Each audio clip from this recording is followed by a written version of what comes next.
फिर एक बार, फिर एक बार, फिर एक बार, अब की बार, अब की बार, अब की बार, अब की बार।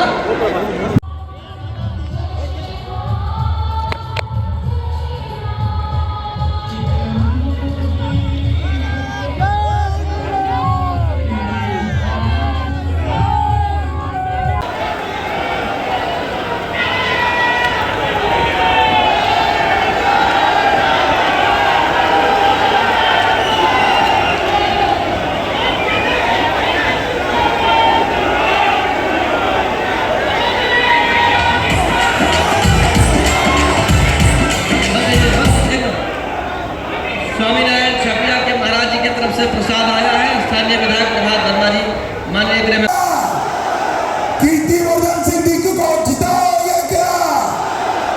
20 से 400 पार करोगे क्या?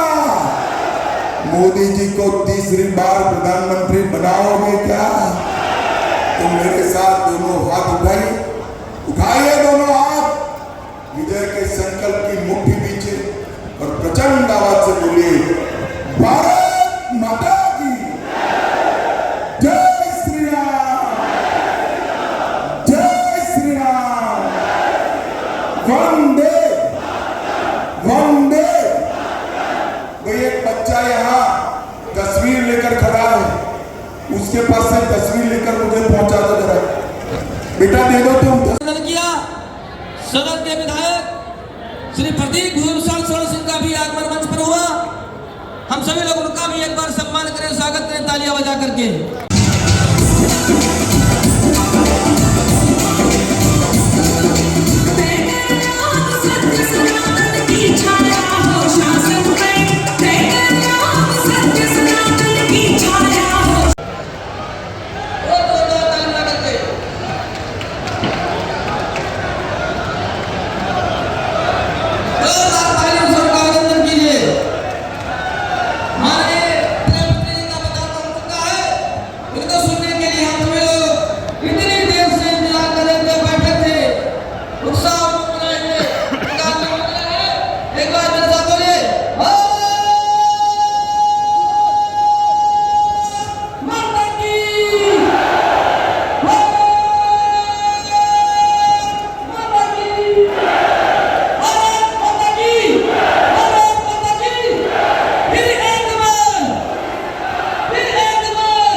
और राजा देवी बख्श सिंह को भी प्रणाम कर कर मेरी बात की शुरुआत करता हूं। भाइयों बहनों, मैं यहां अपील करने आया हूं कि हमारे प्रत्याशी कीर्तिवर्धन सिंह जी को प्रचंड बहुमत से जिताकर आप दिल्ली भेजें। मगर मैं एक बात और बताना चाहता हूं, कीर्तिवर्धन सिंह जी के नाम के सामने कमल का निशान है। कमल के निशान पर गोंडा वालों बटन दबाने का मतलब है आपका एक एक वोट नरेंद्र मोदी जी को तीसरी बार प्रधानमंत्री बनाना। ये चुनाव जो है ये नरेंद्र मोदी जी को तीसरी बार प्रधानमंत्री बनाने का चुनाव है। ये चुनाव जो है देश को दुनिया में तीसरे नंबर का अर्थतंत्र बनाने का चुनाव है। ये चुनाव है पाकिस्तान को इनकी हरकतों के लिए मुंह तोड़ जवाब देने का चुनाव है। ये चुनाव है आतंकवादी की गोली का जवाब गोले से देने का चुनाव है। ये चुनाव है 3 लाख लखपति दीदी बनाने का चुनाव है और 3 लाख गांव में पैक्स बनाने का चुनाव। भाइयों बहनों, मैं गोंडा आया हूं। आप तो अयोध्या से नजदीक हो या नहीं हो? अरे बोलो तो, मुझे बताओ गोंडा वालों, अयोध्या में राम मंदिर बनना चाहिए था या नहीं बनना चाहिए? अंत तक बोलिएगा, बनना चाहिए था या नहीं बनना चाहिए था? एक कांग्रेस, सपा और बसपा ने 70 साल तक राम मंदिर को लटका कर रखा, अटका कर रखा, भटका कर रखा।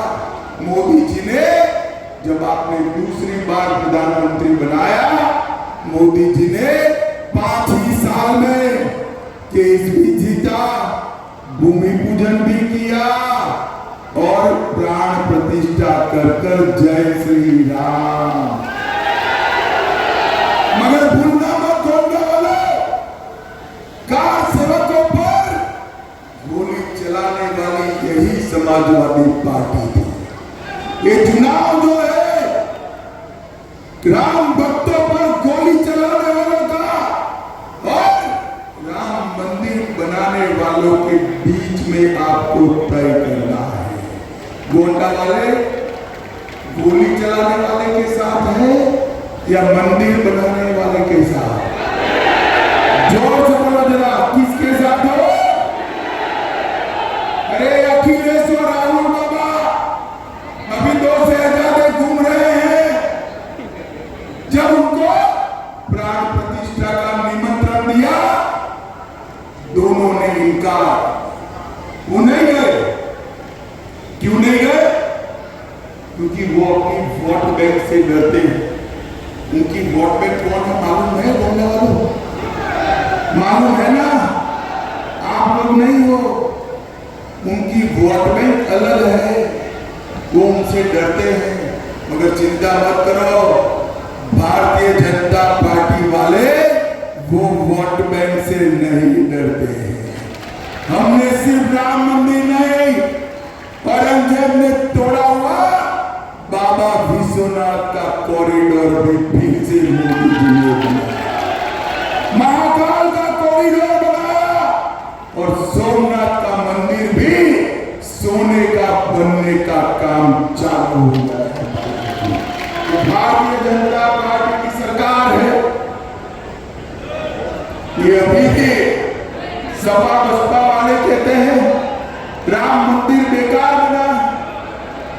ये राम गोपाल यादव ने कहा, मेरी बात याद रखना गोंडा वालों, गलती हो गई ना कि दोनों पार्टी, दोनों शहजादों ने राम मंदिर के लिए बाबरी नाम का एक ताला तैयार रखा है। आप चाहते हो राम मंदिर पर बाबरी ताला लगे, जोर से बोलो चाहते हो? भाइयों बहनों, इन लोगों ने तुष्टीकरण की राजनीति करने में कोई कसर नहीं। ये कांग्रेस पार्टी के नेता मणिशंकर अय्यर कहते हैं पाक ऑक्यूपाई कश्मीर की बात मत करो, छोड़ दो, क्योंकि पाकिस्तान के साथ एटम बम। मुझे बताओ गोंडा के युवाओं, पाक ऑक्यूपाई कश्मीर हमारा है या नहीं है? जोर से बोलो, है या नहीं है? भारत इसको छोड़ सकता है क्या? फारूक अब्दुल्ला, इंडिया अलायंस के नेता, और मणिशंकर अय्यर हमें डराते हैं। अरे फारूक जी, मणिशंकर जी, डरने वाली सरकार गई, ये 56 इंच के सीने वाले नरेंद्र मोदी की सरकार। मैं आज इस गोंडा की पवित्र भूमि पर लाली जी की और पतंजलि की भूमि पर कह कर जाता हूं, पाक ऑक्यूपाई कश्मीर हमारा है, दुनिया की कोई ताकत हमसे उसको छीन नहीं सकती। भाइयों बहनों,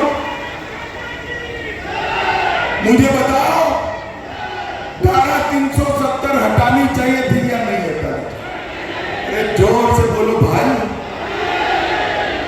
ये कांग्रेस वाले कहते हैं हम धारा 370 को वापस लाएंगे। राहुल बाबा, 70 साल से आप धारा 370 को संभाल कर बैठे थे। कश्मीर में तिरंगा नहीं फहरता था, आतंकवाद फैला था। मोदी जी को यूपी वालों ने दूसरी बार प्रधानमंत्री बनाया। 5 अगस्त 2019 को धारा 370 को समाप्त। और मैं आज कहकर जाता हूं, राहुल बाबा, आप कितना भी जतन कर लो, अब धारा 370 को दुनिया की कोई ताकत नहीं ला सकती, कोई ताकत नहीं। भाइयों और बहनों, इन लोगों ने सालों तक आतंकवाद को चलाने का काम किया है। 10 साल तक सोनिया मनमोहन की सरकार थी, सपा बसपा के समर्थन से चली। 10 साल तक पाकिस्तान से आलिया मालिया जमालिया आते थे, बम धमाके करते थे और चले जाते थे। परंतु अपनी वोट बैंक की लालच से ये दोनों शहजादे चुप। मोदी जी आए, फिर से उरी और